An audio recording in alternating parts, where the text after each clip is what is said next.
Di zaman sekarang ini, ukuran-ukuran tadi bisa bias dan kabur mengingat setiap orang bisa melakukan perubahan nilai, ideologi, moralitas dan pandangan hidupnya secara cepat. Meski demikian ada seorang psikolog sosial yang membangun teori untuk membedakan keduanya. Dan temuannya ini valid. Ilmuwan yang meneliti perbedaan moralitas liberal dan konservatif itu bernama Jonathan Haidt, profesor di bidang psikologi sosial yang saya ceritakan tadi. Ia bersama koleganya mengembangkan teori homo duplex-nya Emil Durkheim. Teori yang menjelaskan bahwa manusia bukanlah semata-mata makhluk individualis saja, melainkan ia juga makhluk sosial.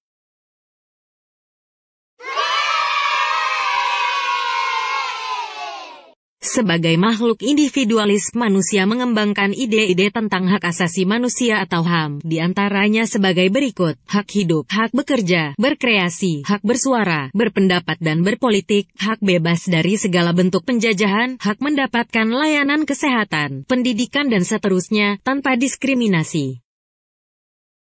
Hak-hak individu dasar manusia tersebut atau HAM, oleh Haidt dan kawan-kawan dikelompokkan ke dalam dua fondasi moral yang menyokong terpenuhinya kepentingan manusia sebagai makhluk individualis, yakni 1. Moralitas kepedulian atau care, yang berarti manusia harus dilindungi dari segala hal yang membahayakan dirinya, kehidupannya dan kebebasannya. 2. Moralitas keadilan atau justice atau fairness, di mana semua manusia harus diperlakukan secara adil, setara, tanpa diskriminasi. Dalam pandangan Jonathan Haidt, moralitas individualis banyak dianut masyarakat barat yang sekuler dalam membangun kebudayaan atau peradabannya. Keberadaan HAM bagi mereka adalah sarana paling efektif untuk mewujudkan masyarakat yang setara dan kepentingan individunya terjamin.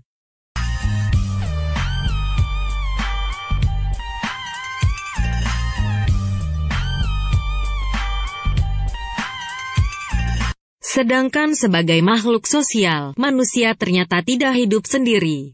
Ia mau nggak mau, dipaksa harus bersatu untuk mencapai tujuan bersama.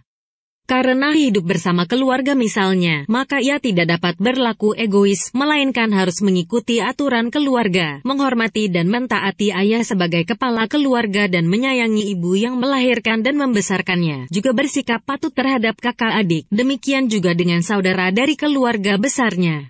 Dengan adanya ikatan komunal inilah, memaksa dirinya dan anggota keluarga lain untuk bersatu dan konsekuensinya terikat oleh hak dan kewajiban dengan anggota keluarga.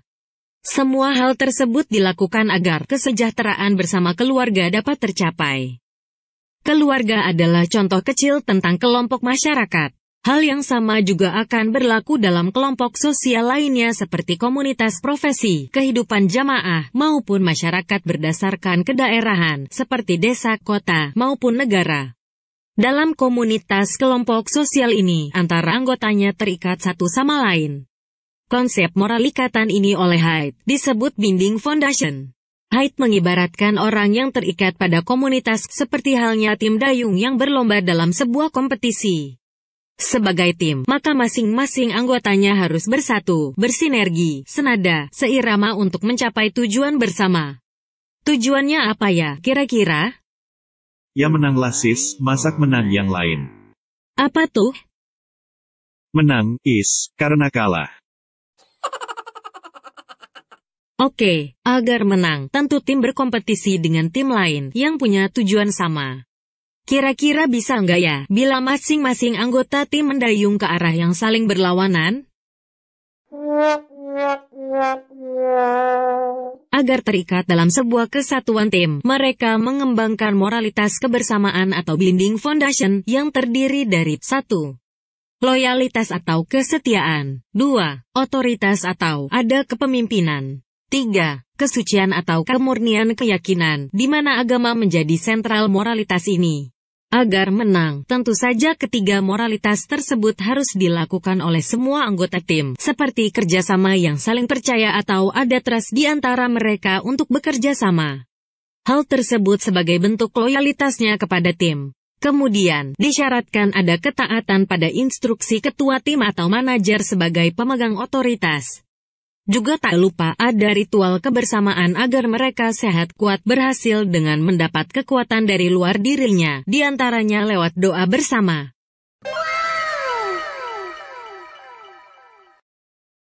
Sekarang kita lihat grafik hasil penelitian Haidt dan kawan-kawan tentang konfigurasi moral kaum liberal dengan konservatif.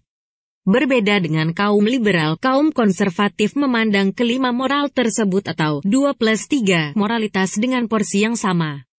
Tuh, bisa dilihat di grafiknya. Penelitian tersebut memperoleh hasil yang relatif sama ketika dilakukan penelitian serupa di berbagai negara lain di dunia.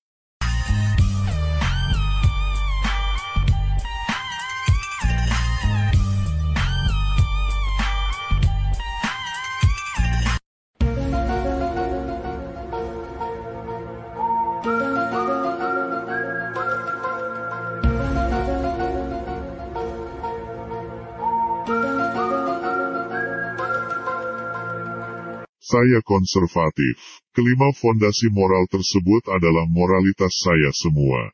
Bagi kaum konservatif, kelima moralitas tersebut care, fairness, loyalty, authority and purity. Kelimanya sama-sama pentingnya untuk mencapai kesejahteraan, tidak hanya kesejahteraan diri, melainkan kesejahteraan bersama. Sebagai manusia seutuhnya yang homo duplex, tidak hanya sebagai makhluk individu saja, melainkan juga makhluk sosial.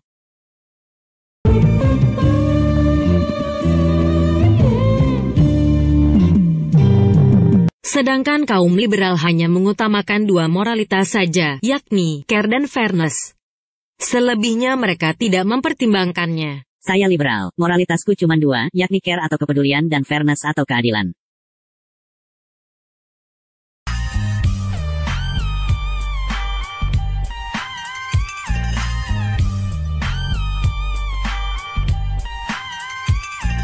Hasil penelitian Haidt tersebut merupakan temuan baru dan sangat berguna untuk meneliti formasi moralitas yang tersembunyi di balik fenomena sosial yang ada. Misalnya, penelitian Muhammad Atari tahun 2020 dan 2021. Dosen Northern California University ini menggunakan 5 fondasi moralnya Haidt untuk meneliti moralitas perempuan di 67 negara, juga moralitas Khairat dalam kebudayaan Iran. Terus penelitiannya Sena Koleva yang meneliti isu-isu culture war antara kaum liberal dengan konservatif.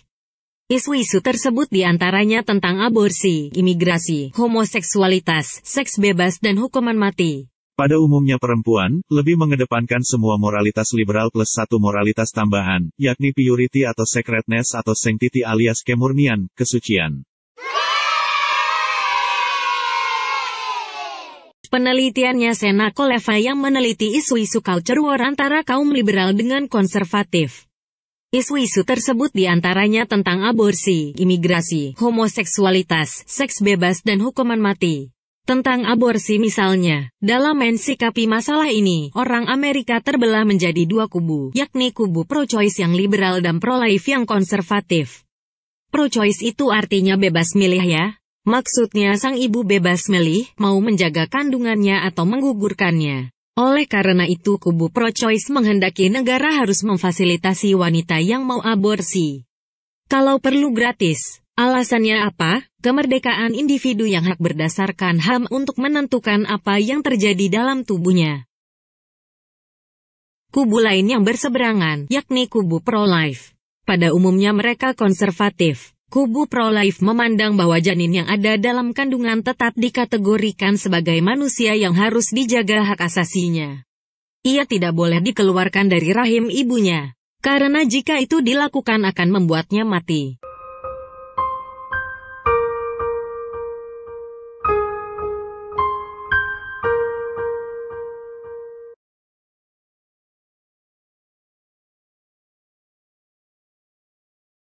Berikut